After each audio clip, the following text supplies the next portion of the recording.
you guys haven't seen the story, it's a little weird story that's going viral. Is European cars now must track drivers' eye movement in the name of safety. Do you have a video on this? Do you have a clip on this? European cars now must track drivers' eye movement in the name of safety. So imagine you're driving a car and there's a camera that's watching you to see if you're falling asleep or not. Or maybe you're on your phone. And where's it going? And where's that? This report goes to them. It became mandatory on Tuesday. What? For citizens of the EU's 27 member states to allow their cars to track their movements using AI. The European Union's general safety regulation mandated advanced driver distraction warning systems that track drivers' body movements, such as eye and head movements, in every new vehicle sold after July 7, according to Access Newswire.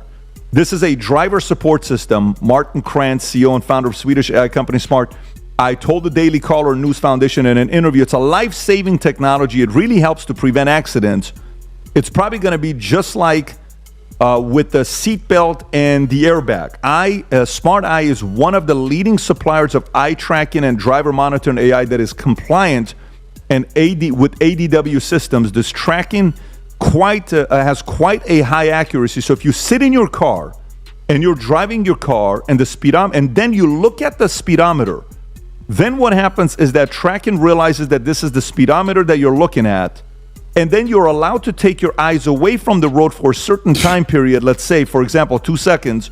You have a time that you can spend on different objects in your car. Cell phone use while driving is a forbidden thing to do in most jurisdictions. Then it can warn immediately. Keep your eyes on the road. Basically, it's actually illegal to do that, he told the DCNF. And then if you, for example, spend time on the navigation display or on the radio, that's also allowed, but not for too long. Eventually, it will tell you to move your back attention on the road. You have different distraction limits. They have a distraction limits on the speed. No one's going to call the authorities, and no one's going to tell you and send along to the police or anything like that, but it's going to be different for different car makers. Tom, I don't know about this. How do you feel about this? A lot of cars already have it. Mercedes already had it. Even on their lowest basic, the Mercedes C's and the ones, they've had it. And I think other manufacturers have had it. And they call it dozing or tiredness warning, or they go beep, beep, beep, driver alertness warning. Mercedes will do that. So this doesn't bother you? So, well, no. But I think what they're doing is they're mandating what has been a safety feature on many different cars. And it doesn't really bother me because I think it is a safety feature. Now then, however, if it ever goes from... All right, guys, let's break this down. The discussion begins with Europe's new rule requiring AI-powered driver monitoring in new vehicles, and the debate immediately splits between safety and privacy. Supporters argue the technology can detect distraction, drowsiness, and dangerous behavior before accidents happen. But the bigger question isn't whether the cameras work, it's who controls the data once it exists. Safety features are easy to sell, yet history shows that convenience often becomes the gateway to broader surveillance once the infrastructure is already in place. Warning to insurance, that's where it's going to go, guys. That's where it's going to go. We're going to go from warning to insurance data the same way now that you can plug the little sensor in to your car and it'll detect how often you're over the speed limit, how fast you brake, how hard you brake, how fast you accelerate, all of that to determine your crash risk so that you can be underwritten. Are you for this? You think this is good? I'm against the legislation, but I like the feature in more cars. Because like early tension on seatbelts, the early braking, or the beep beep and your car hits the brakes a little bit, that saves lives. And I think those features are good. But what concerns me is the full loop here, Pat. This will go to law enforcement. This will ultimately go to insurance. And then it's going to be, well, wait a minute. If I have a good driving record, yet you think I've looked down too many times, you're going to re-rate me? Now I got a problem with it. Well, that is going to happen. I know. It's eventually going to lead into that. And by the way, if they're watching, do you think they're also listening? Absolutely. At 100%. You think so? Pat, I love that you brought that up. If you don't, it started in the streets with the cameras. Now it's in your car.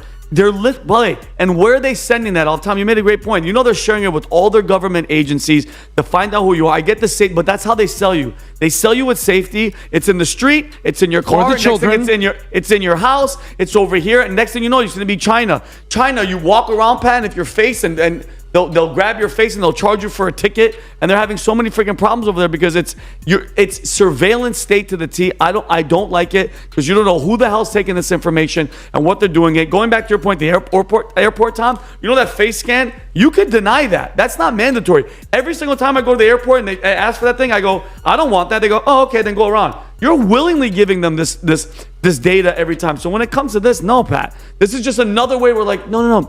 It's for your crashing. And Jake made a good point. For texting and driving or sleeping, that's the way they come in. And then guess what? They have your face, they have everything, and they're listening to every single thing that you say. I don't like it. I don't want the government in my freaking car, in my house, in the street, wherever the hell I am, they're watching. So let me ask you, do you think it'll get to a point, so let's just say they're listening, that if you go like this, they'll give you a red card and they'll The car stops. They go, you're saying something racist. That was good, BBD. Vinny, did you hear? Take it, take get the him. car, suspend Give it, him a impound ticket. it. Yeah. I'm going to sell small baseball mitts for people who are driving, so you can put it Blow up in them front up. of you like you're having a conference at the mound with the catcher, mound, yeah. and you don't want. Or you mess with it. You just say, Yeah. you know, like the Eddie Murphy, that one movie's in. Yeah, what was that? Moves the lips where you don't hear the words. Not Eddie Murphy. It's somebody else that's doing it. He be working. I'm trying to see which one it was. Yeah, you invent Yeah. some crazy language while you're driving. Yeah, You're what's he saying? Adam, I really don't want to come to you with this story because you have no moral authority on Yeah, this you story. don't even know what a there's car not- I was is. just gonna say, Pat, I was just gonna say, this ain't my story. I'm Yeah, gonna let the yeah, car yeah. experts Thank you. debate this. You guys got this. Thank you. No, this isn't for you, buddy. You're gonna be okay. The conversation quickly shifts from driver assistance to the slippery slope of data collection. The hosts argue that what starts as a simple warning system could eventually influence insurance rates, law enforcement, and personal privacy. Their concern isn't the camera itself, but the growing network of information connected to it. As the debate becomes more animated, the discussion mixes serious concerns with humor, highlighting how technology often arrives as a convenience before raising much bigger questions about who ultimately benefits from constant monitoring. Same for me. Let me give you When guys an Uber story comes up, you know who to call, okay? Yeah. Let me tell you this story. It's one of the best stories. Parents, this is very important for you and I to think about. There's a reason why I keep talking about the future looks bright. In 2013, they did a study at Emory University. A guy named Brian Diaz and Kerry Ressler did a study identifying to see if we pass our fears down to our kids without us even knowing about it. So they took a group of male mice and they gave it acetophenone, and every time, this is cherry blossom, smell. Every time they released this smell, they would zap them with this pain. Like, whoa, what was that? 5 minutes later, they released that smell again, zap them again, the pain. Whoa, 5 minutes again. And they kept doing this with only male mice they were experimenting on. Eventually, they did this for a few days, maybe a week, week and a half. Then they took those same mice that now have tied fear to acetophenone, the smell, cherry blossom. Then they put it in a room for them to mate with female mice. Okay. So then they mate. Okay. So these guys now have kids. Okay. Then they take the mice, the male mice, the father away from the baby. Okay. Then they take the babies and they put other female mice and they mate. Okay. Then they put the grandkids in a complete different thing. So you're with me so far. I got you. Yep. The grandfather fears the smell of acetophenone. And he got zapped. Zappa. He got zapped every time. Then his kids and then his grandkids. The grandkids have never met grandfather before. Got you. They put him in a place and all of a sudden they sprayed the cherry blossom. These grandkids were frightened because that fear from the grandfather Wow. had passed down to the Dude, grandkids. genetically, And it they've goes- never been zapped. And they've never been zapped. Holy wow. So what does this mean? Yesterday, we're at the beach, and I'm watching how happy Brooklyn is. Mm-hmm. And in my mind, you're running all these issues in your mind. You're trying to solve all these problems. You're kind of overwhelmed with all this stuff that's going on. And I'm looking at her, and she's just happy. Mm-hmm. She's happy playing in the sand. She's happy running around. Daddy, take me in the water. It's cold. No, don't put me in the water. Daddy, take me. And then you start realizing we are all born with believing the future looks bright. But if we're not too careful, we can pass down that fear to our own kids that can pass it down to their grandkids. When people say, why do you believe the future looks bright? I just do. I believe the future looks bright at the highest level. By the way, for some of you guys that are watching this, The tone changes completely as the conversation pivots to a fascinating scientific study about inherited fear. Using an experiment involving mice, the hosts explore the possibility that trauma can echo across generations without direct experience.